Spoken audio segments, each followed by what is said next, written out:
Welcome to Mental Health Monday Check-ins with Jamie Lynn. I am Jamie Lynn.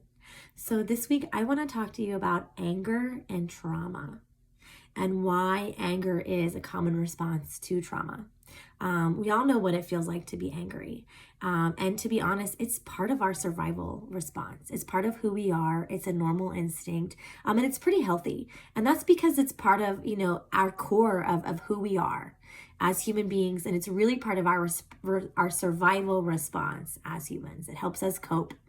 It really does. It helps us be able to handle adversities by giving us increased energy when we need it. Like, think about when you get angry. I know for me, it's like you see red, and red is often, high energy, and you're angry, and it's like, wah, but it gives you this increased energy so that you can face obstacles.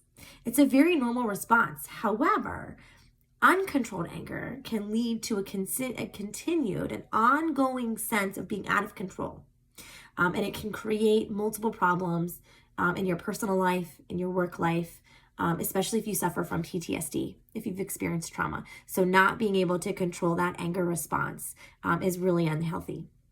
So one theory of anger and trauma suggests that these high level of angers are related to your natural survival instinct. When you're initially confronted with an extreme threat, anger is a normal response, right? It's your response to terror and things that seem unfair and, feeling out of control or victimized. Anger is very normal. Have I said that enough? That anger is a normal emotion. However, again, when it's uncontrolled, it can lead to problems with your mental health, and not just your mental health. It can lead to a whole slew of problems in life in general, with relationships. If you get out of control and you're angry and you react physically, you could look at some legal problems. And you don't want to harm someone else, and you don't want self-harm as well. So let's talk a little bit more about anger and trauma. One commonly utilized therapy technique is CBT, cognitive behavioral therapy, and that has positive results when used to address anger. Someone who has lots of anger after they've experienced some type of trauma. And so what that looks like is for someone who's experiencing increased arousal, the goal of treatment is to help them learn skills that will reduce overall arousal. So relaxation, self-hypnosis, and physical exercises that can discharge tension.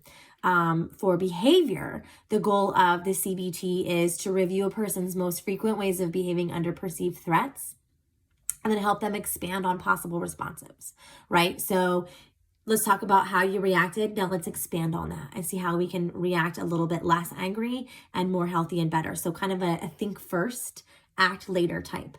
And then for thoughts and beliefs, individuals that engage in CBT for their anger, they're given assistance in logging and monitoring and becoming more aware of their own thoughts prior to becoming angry. So that definitely goes hand in hand with think first, act later. If you're writing it down, and man, the act of journaling, we're going to talk, that's one of my topics coming up in a couple of weeks.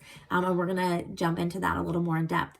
But so when you're trying to stop this anger response, writing it down and then going back and reading how you've been historically dealing with this can really help you make a plan going forward so that you can react less angry and definitely more healthy.